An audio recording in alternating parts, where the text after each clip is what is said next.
हाँ, मेरा नाम रेखा रंका है। हमको रात को 12:30 बजे इधर नोटिस आया, तो हमको पता नहीं था, हमारे बेटे ने लिया। तो सुबह में 5:30 बजे उठ के बोलता, मम्मी ऐसा ऐसा हो गया है, नोटिस आया। फिर मैंने क्या करी, पूरा घर का काम करी, मेरे को नहीं मालूम। हमने को मेरा बच्चे ने बोला दुकान से आके, मम्मी उधर बहुत पुलिस आ गई है। तो मैं बोला किधर आए, तो बोला उधर शॉप में खड़ी है। तो मैं बोला ठीक है बेटा। मैंने कपड़ा पहनी और खाना पीना सब मेरा ऐसे ही पड़ा, काम नहीं हुआ था। मैंने से बोली सामान निकालने का, सामान है। वो लोग हमको मेरे को हाथ पकड़ पकड़ते बाहर निकालते, बोलते तुम्हारा सामान का कुछ नहीं होने वाला है, कुछ नहीं।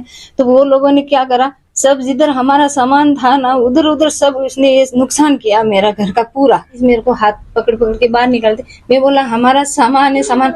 मेरे को बोलते तुम्हारा सामान का कुछ नहीं होने वाला है। और जिधर हमारा फर्नीचर करेला है ना, उधर हमको पैर देने को जगह नहीं रखे। जिधर मेरा सामान था उधर ही सब तोड़ तोड़ के ये कराए। और मेरा खाना पीने का बर्तन वगैरह सब नीचे, और हमारा कैटरिंग का बर्तन था वो किचन में पड़ा था। वो लोगों ने क्या करा, उधर सब हॉल में रख के ऊपर से सब गिराया, वो सब ऐसे ही पड़ा। देखो नहीं दिया। रात को 12:30 बजे आके बेटे को नोटिस दिया। बेटे को से मालूम है, हम लोग सब सोए थे, हमको पता ही नहीं। बोलता दरवाजा ठोक ठोक दिया है, कैमरे में सब रिकॉर्डिंग है। को ऐसी नोटिस कभी आई थी क्या? हाँ आई थी एक बार, जब गए थे हमारे सभी दिया था, पर ये उसका लोग कुछ गए जवाब आया था? जवाब आया तो ये बोला भाई हमारे को इनके घर के कोई लेना देना नहीं है, हम इसके झगड़े में भी इसमें नहीं, कोई चीज में भी इसमें नहीं। झगड़ा किया तो भी हमने गया नहीं। जब ये दीदी का झगड़ा हुआ तभी मेरा आदमी गांव गेला था, कल भी मेरा आदमी गांव गेला था। घर में कोई नहीं थे, मैं अकेली लेडीज थी। तो हमारे ऊपर सब पूरा घर पुलिस से भर गया और मेरे को हाथ पकड़ के सब बाहर निकाल रहे थे। तो मैंने, बारिश चालू थी, पूरा घर का मेरा सामान गीला हो रहा था और सब लोग मेरे को ऊपर भी नहीं आ रहे थे। मैं बोला मेरा सामान सामान, तो बोलते नहीं नहीं तुम्हारे सामान का कुछ नहीं होगा, और ऊपर से बारिश हो रहा है। और सब खाने पीने का भी बर्तन इधर नीचे दबा दिया, सब भगवान का मिंदर तोड़ दिया, तस्वीर तोड़ दी। जो ये सब है ना, ये लाइट का वायरिंग, ये पर्दे का सब, ये सब खींच खींच के निकाले ला बाहर। ऐसा ये नहीं है ना, साइंस की टूटने के लिए है ही नहीं ना, तो सब खींच खींच के निकाले ला है। घड़ी है, भगवान का ये तस्वीर है वगैरह, ये सब दीवार से ऐसा पटके लाए, सब तोड़ तोड़ के हाथ से। हम तो यही चाहते हैं भाई, हमारा इतना नुकसान हो गया तो ये भरपाई कौन करेगा? हमारे बेवजह हो गया ना। हमने तो कभी किसी का बुरा नहीं सोचा, वो ये हमारे लिए इतना क्यों बुरा सोचा? हमने नहीं सोचा था कि ये मेरे घर के ऊपर इतना ये करेगा।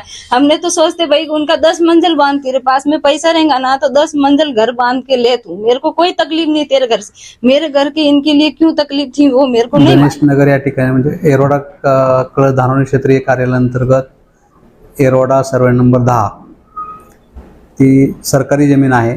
त्या सरकारी जमिनीवरती गणेश नगर हा झोपडपट्टी सदृश्य भाग आहे। सदरची झोपडपट्टी घोषित आहे।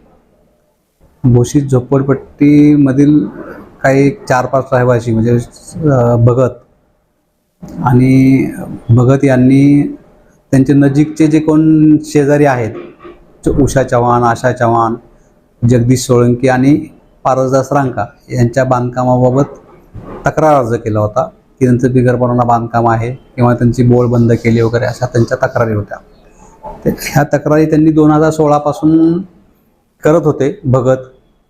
त्याच्या भगत यांनी केलेल्या तक्रारीवरती वेळोवेळी आमचे जे कोण तत्कालीन अधिकारी कार्यकारी अभियंता असतील किंवा काय, यांनी सगळं त्यांना सुनावणीसाठी बोलवलं होतं आणि सुनावणीच्या वेळी सुनावणीमध्ये दिलेले आदेश असे दिले होते की ज्यांची काय जी बिगरपणानं बांधकाम असेल, कोणी अतिक्रमण केलं असेल किंवा मान्य नकाशा व्यतिरिक्त बांधकाम वाढीव केलं असेल, ते तुम्ही स्वतःहून काढून घ्या, म्हणजे असं भगतांनाही कळवलं होतं आणि संबंधित जे दुसरे ज्यांच्या विरुद्ध तक्रार आहे त्यांना पण कळवलं होतं। परंतु होय एकामेकाविरुद्ध सारखे तक्रारी करतच राहिले 2016 पासून, आणि त्याच्यावरती मनपाने वेळोवेळी निर्णय घेतलेला आहे, परंतु त्या निर्णयाची त्यांनी अंमलबजावणी केली नाही।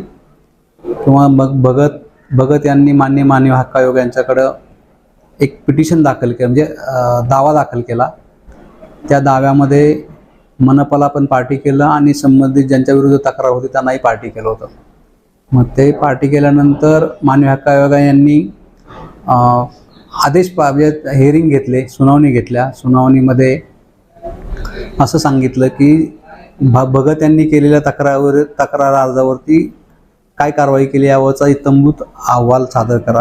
त्याच्या अनुषंगाने परिमंडळच्या उपायुक्त श्रीमती किशोरी शिंदे मॅडम यांनी याबाबतचा त्यांची सुनावणी घेतली. सुनावणी घेऊन जो काय अहवाल आहे जागेवरच्या परिस्थितीनुसार हे दाखल करण्याबाबत आमचे उपअभियंता श्री मनोहर शिंदे यांना आदेश दिले होते किंवा वार्ड ऑफिसर यांना आदेश दिले होते त्याविषयी. त्याच्या अनुषंगाने जागा पाहणी करून उपअभियंता श्री मनोहर शिंदे यांनी जागा पाहणी करून तो सगळा अहवाल सादर केला की कोणत्या तक्रारधारकाने किंवा कुणी बिगरपणा बांधकाम केलं आहे किंवा नाही केलेलं याची संपूर्ण अहवाल सादर केल्यानंतर आमच्या उपायुक्त मॅडम यांनी असा आदेश दिला की ज्यांचं बिगरपणा बांधकाम आहे त्याबाबत त्यांना नोटिसा द्या. त्याच्या अनुषंगाने नोटिसा दिल्या त्यांना. स्लम ॲक्टनुसार नोटिसा दिल्या. स्लम ॲक्टनुसार नोटिसा दिल्यानंतर हा सगळा जो काही अहवाल आहे मान्य हक्क आयोगाने दिलेल्या आदेशाप्रमाणे तो अहवाल आम्ही उपायुक्तांमार्फत मान्य हक्क आयोगावर सादर केला. मान्य हक्क आयोगावर त्यानंतर सुनावणी झाली. सुनावणीमध्ये अहवालाचं अवलोकन करून सुनावणीच्या वेळी मान्य हक्क आयोगाने असे आदेश दिले की वादी श्री भगत यांनी पण वाढीव बांधकाम केलेलं आहे आणि ज्यांच्या विरुद्ध भगत यांनी तक्रार केली त्यांनी वाढीव बांधकाम केलेलं आहे. आता सगळ्यांना नोटिसा दिलेत तर दिलेल्या नोटिसेप्रमाणे कारवाई करून तो 15 दिवसात अहवाल सादर करा असे सप्टेंबरमध्ये आदेश दिले होते. त्याच्या अनुषंगाने आम्ही व्हॅकेशन नोटिसा दिल्या होत्या कारण त्यांचा वापर चालू असल्यामुळं. पण व्हॅकेशन नोटिसा दिल्यानंतर त्यांनी ते घर पण खाली केलं नव्हतं किंवा काय नव्हतं. मेन टाईम मनपाने जे काही नोटिसा दिल्या होत्या स्लम ॲक्टनुसार वाढीव बांधकामाबाबत ते डिस्ट्रिक्ट कोर्टामध्ये त्यांनी दावे दाखल केले होते प्रत्येकाने. त्याच्यावर दावे दाखल केले परंतु त्याच्यावरती मनपाने जिल्हा न्यायालयाने कुठलाही स्टे नव्हता किंवा काही नव्हता. याबाबत आम्ही संपूर्ण माहिती आमच्या विधी सल्लागार विभागाकडून घेण्यात आली. आमच्या विधी सल्लागार विभागाने असं कळवलं की सदर दाखल दाव्यात किंवा भगत चव्हाण यांनी जे काय दावे दाखल केले सोळंकी रांका यांनी त्या दाव्यामध्ये कुठलाही मनपाचा कुठलाही अनधिकृत बांधकाम केलेलं पाडू नये असा कुठलाही मनाई हुकूम आदेश नाही. तरी तुम्ही तुमच्या म्हणजे कार्यवाहीनुसार कार्यवाही करण्यात यावी. त्या अनुषंगाने मनपामार्फत 9/1/2024 रोजी सदर कारवाईचं नियोजन केलं होतं. त्या दिवशी वादी श्री भगत यांच्या अनधिकृत बांधकामावरती त्यांच्या लगतचे उषा आशा चव्हाण यांच्या बांधकामावरती आणि पारसदास रांका आणि मीना चव्हाण पाटील अशा चार अनधिकृत बांधकामावरती कारवाई करून केलेली आहे.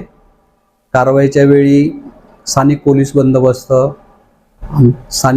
आणि आमचे येरवडा क्षेत्रीय कार्यालयानंतर किंवा परिमंडळ अंतर्गत जे आमचे स्वतः किशोरी शिंदे मॅडम स्वतः उपस्थित होत्या कारवाईच्या वेळी आणि आमचा सगळा स्टाफ येरवडा क्षेत्रीय कार्यालयाअंतर्गतचा स्टाफ उपस्थित होता.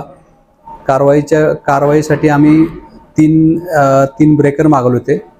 नंतर 2 गॅस कटर JCB आणि स्थानिक पोलीस बंद असं मागून कारवाई पूर्णपणे केलेली आहे. नियमावलीनुसार म्हणजे आपण त्यांना नोटिसा देत असतो. नोटिसा ही त्यांना 22/8/2023 रोजी नोटिसा दिल्या होत्या की तुमचं बिगरपणा बांधकाम आहे तुम्ही 30 दिवसात काढून घ्या म्हणून. त्यानंतर त्यांनी काय बांधकाम ते काढलं नव्हतं. त्यानंतर आम्ही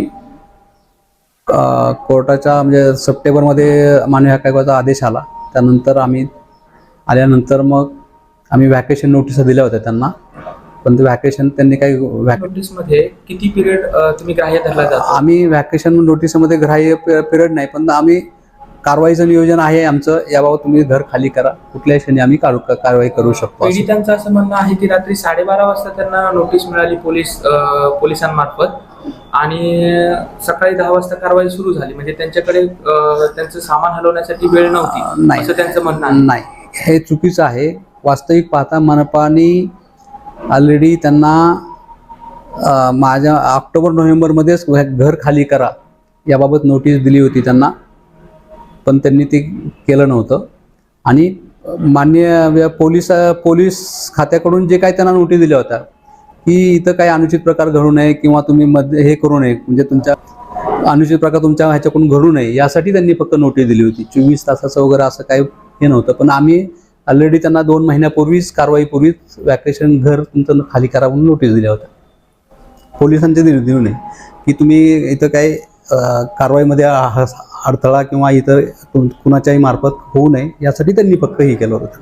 त्यांचं म्हणणं चुकीचं आहे. एकतर कसं आहे माहिती का, हे त्यांच्यामधले वाद हे खूप दिवसापासूनचे, पूर्वी 30 वर्षापासूनचे वाद आहेत. त्यांच्या जागेच्या हद्दीवरून पण वाद आहेत. त्याच्यामुळं ते एकमेकाच्या विरोधात सारख्या तक्रारी चालूच आहेत. चालू असल्यामुळं आम्हाला ती आणि मानवी हक्क आयोगाचा आदेश याच्यानुसार आम्हाला कारवाई करतात. दाद मागायचं काही कारणच येत नाही, कारण ह्याचा सगळा अहवाल आम्ही जागा पाहणी करून आमच्या उपाभियंत्याने अहवाल दाखल केला होता आणि तो अहवाल स्वीकारूनच आम्ही म्हणजे त्याप्रमाणे नोटिसा दिल्या आहेत त्यांना. त्यामुळे दाद मागायचं काही हे नव्हतं. म्हणजे त्यांनी दाद मागितली होती कोर्टामध्ये, परंतु कोर्टातनं त्यांना काही स्टे वगैरे काही नव्हता. जे काय आहे ती कायदेशीर त्या बाबी सगळ्या पूर्ण करूनच कारवाई केलेली आहे.